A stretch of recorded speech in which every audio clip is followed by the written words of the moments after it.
अब हम लोग जा रहे हैं सिटी पैलेस और हमने करी है इलेक्ट्रिक कार। कितने की पड़ी? 50 रुपीज़ पर पर्सन। Oh my God, अच्छा कि हमने कर ली क्योंकि काफ़ी ज़्यादा चढ़ाई है। अगेन यहाँ से लेक पिछोला दिखते हुए वो है ताज पैलेस जो बहुत ही खूबसूरत लगता है। और यहाँ से रास्ता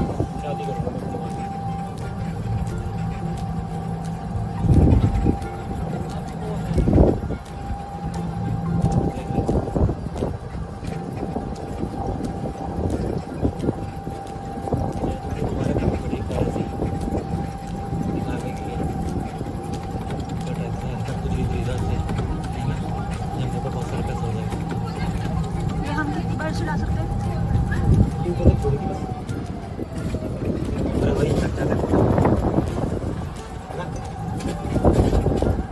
हाँ तो बहुत दिक्कत हुई थी।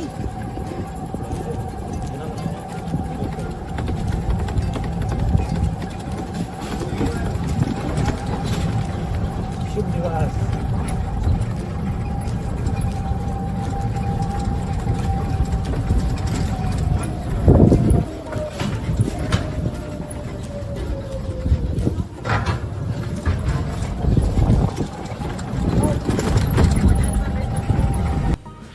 तो जग मंदिर घूमने के बाद हम आ गए थे सिटी पैलेस घूमने, जिसमें हमने अपना बैटरी वाला रिक्शा किया था क्योंकि बहुत ज़्यादा चढ़ाई थी।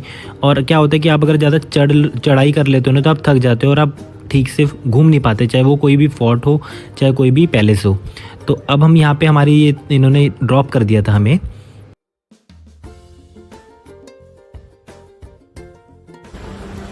दोनों खा रहे हैं वनीला आइसक्रीम, मुझे भी खिलाओ।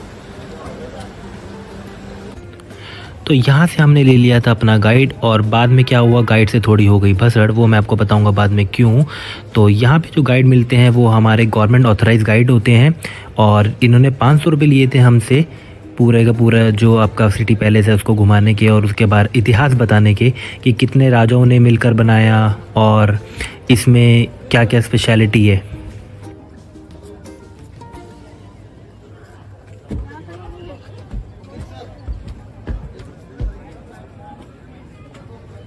तो यहाँ पे थी मेन एंट्रेंस हमारे सिटी पैलेस की और यहाँ पे मैंने खड़े होकर थोड़ी फ़ोटोज़ खिंचवाई जब तक हमारा गाइड पानी पी रहा था और रेडी हो रहा था हमें सब कुछ बताने के लिए।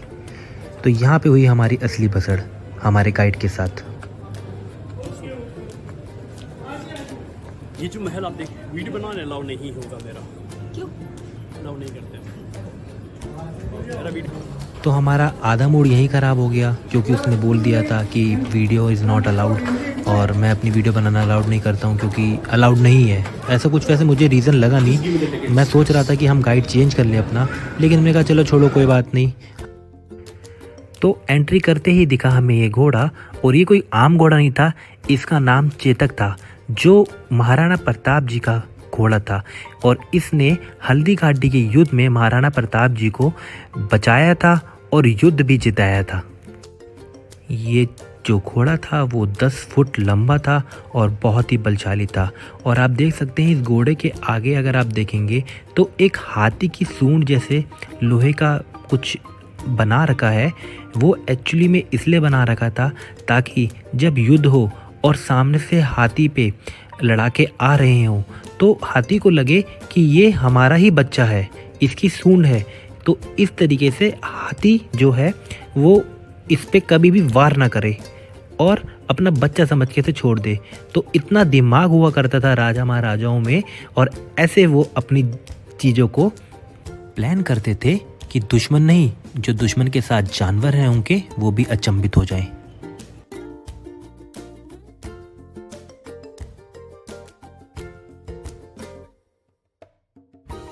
तो ये महाराणा प्रताप जी के अलग अलग रक्षा कवच थे जो वो युद्ध में पहना करते थे और इनको पहन के अपने दुश्मनों से लड़ा करते थे।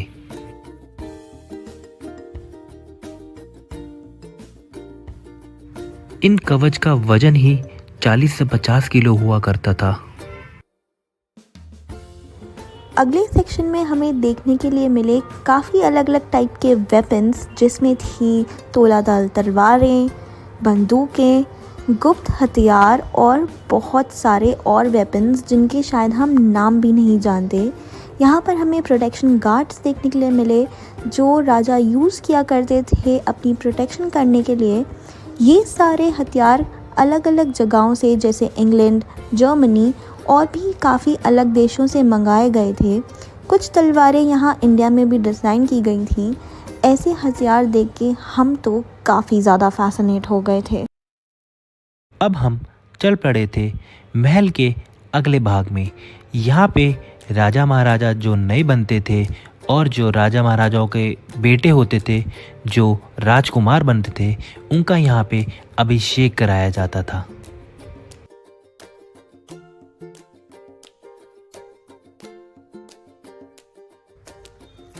तो यहाँ पर राजा रानी की जो प्रजा होती थी जैसे कि मंत्री, सेनापति, रानी की सखियाँ और उनके सेवादार यहाँ पर होली मनाया करते थे। वो यहाँ पर होली खेला करते थे पानी भरकर इस एरिया में। और जो राजा रानी थे वो इन लोगों से अलग इस पूल के अंदर या इस बाथटब के अंदर पानी भर के अलग होली खेला करते थे। यहाँ की हर खिड़की से आपको लेक पिचोला या उदयपुर सिटी का व्यू दिख ही जाएगा, क्योंकि जो राजा का महल होता था उस पे बाहर के लोग कभी भी हमला कर सकते थे। इसीलिए यहाँ पर बहुत ही छुपी हुई खिड़कियाँ हैं, बहुत छुपे हुए दरवाजे हैं जिनके थ्रू जो सेनापति होते थे या फिर जो उनके सेनादार हुआ करते थे वो देख लिया करते थे कि दुश्मन तो नहीं हमला करने वाला, और अपनी तैयारी पूरी करके रखते थे।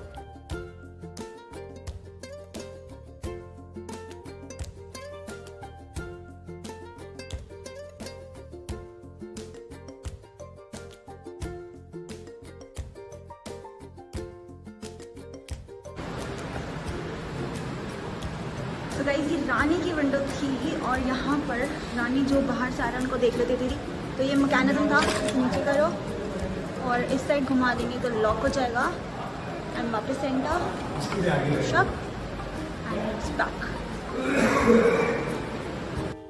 ये जो है आप देख रहे हैं वो है राजा रानी का कमरा, मतलब शयन कक्ष। यहाँ पर ही वो आराम किया करते थे। आप देख सकते हो जैसे यहाँ नीचे भी शीशे हैं, सामने भी शीशे हैं और पूरा मिरर वर्क किया हुआ है पूरे कमरे में।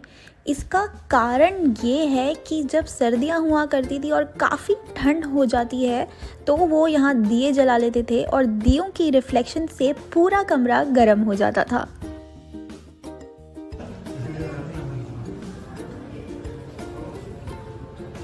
ये जो पंखा है वो भी करीबन 200 साल पुराना है और इस पे केरोसिन ऑयल भरते हैं और फिर इसकी मोटर चलती है, स्टीम से चलता है। इसका जो फ़ैन होता है वो स्टीम से चलता है। और यहाँ पर आपको पीछे जो है लेक पिचोला दिखेगी, यहाँ पर सामने उदयपुर सिटी। और ये जो टाइल्स आप देख रहे हो ये स्पेशली चाइना से मंगाए हुए थे, क्योंकि पहले जो थी वो चाइना की जो चीज़ थी वो लंबी टिक जाती थी, पर अब का तो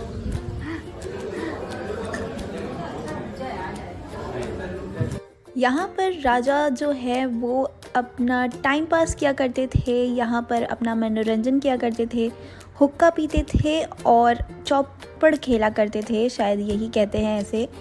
हमें गाइड ने बताया कि जो ये झूमर हैं, टाइल्स हैं, चेयर्स हैं, ये सब बाहर के देशों से आए हुए हैं, पर मुझे थोड़ा सा ये ऑकवर्ड लगा क्योंकि मुझे ये काफ़ी न्यू लग रहे थे। ऐसा नहीं लग रहा था कि ये बहुत पुराने हैं। और ये सूर्य देव की तस्वीर है जिसको देख के राजा जो थे वो पूजा किया करते थे, क्योंकि सर्दियों में सूरज नहीं निकला करता था। अब हम जा रहे हैं रानी के महल में। राजा का महल देख चुके, अब रानी।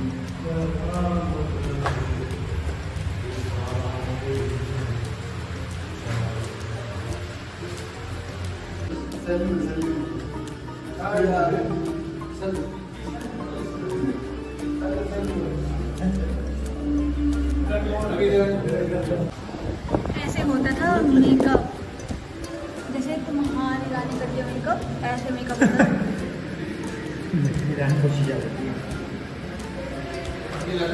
छोटे वाली की बच्चों के लिए, पढ़ने वाली रानियों के लिए ना।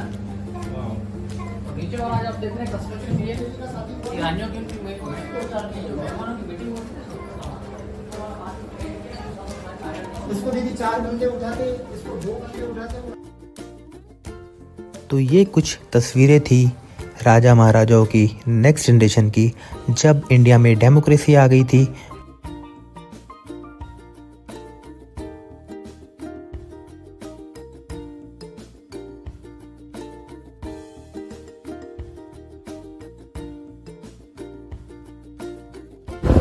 तो भाई उदयपुर की ट्रिप रही बहुत ही ज़्यादा मज़ेदार, और अब हम वापस जा रहे हैं अपने घर, और 6:30 की है हमारी ट्रेन, तो हम टाइम से निकल गए हैं।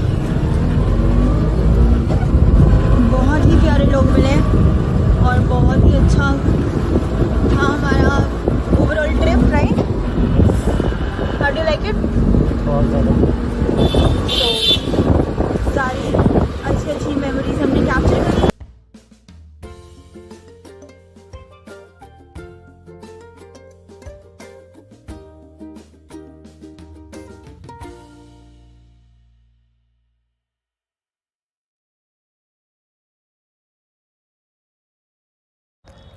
सो हम लोग आ गए थे वापस दिल्ली, और इसी के साथ हमारी उदयपुर सीरीज़ का भी होता है एंड। आई होप आप लोगों को हमारी उदयपुर सीरीज़ अच्छी लगी होगी। कमेंट सेक्शन में ज़रूर बताइएगा।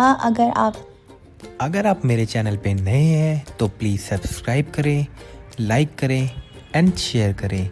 तब तक के लिए अपना ध्यान रखिए। खुदा हाफिज़।